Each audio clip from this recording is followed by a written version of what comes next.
Prašau. Taip. Neapsimes nustebusi, vas prašy pafilmuoti. Pasakok mamai, ką čia darai, girkis. Dabar dėkime bulvę.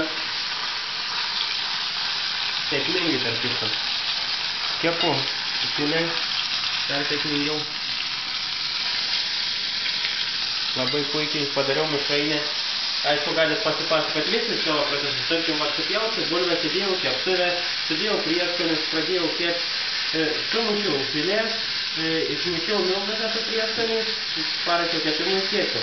Po to ten supjausiu agurkus, supjausiu tą papriką, supjausiu pomidorus sudėjau, apkepiau svogūnų laiskus.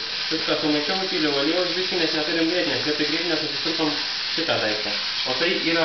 Kažkas tai neaišku kas. O tai yra tiesiog štai. Panašu į varškę, bet neaišku kas ten yra. Iš tikrųjų tai pat. Tai man, dabar galiu ką pasipasakot, kaip varžyba ten viską sutvarkė. O ten iš tikrųjų jinai turėjo tą veikti. Ten dabar gražu. Praeitą kartą nežinau, matęs, nežimatė, bet dabar gražu. Tai va. Taip mes ir gyvenam, tvarkingai, gražiai. Neužmiršk, man nuskuta bulvė. Mantas nuskuta bulves. Tai va. Eik prie jaunais pašnekėti. Einam nešiu. Tai va. A ką darai? Papasakok, ką šiandien padarai gerą. Nieko, laukiu, kol Laimis valgyt padarys. Nu, pasigirtų, kažką irgi padarai, mes jau pagiriau te. Kaip? Bulves nuskutu. Bulvės nuskutu, va, kai Laimis dabar kep. Tai va, tai va. Jeigu ne man, tai aš tada negalėčiau kepti. Tai va.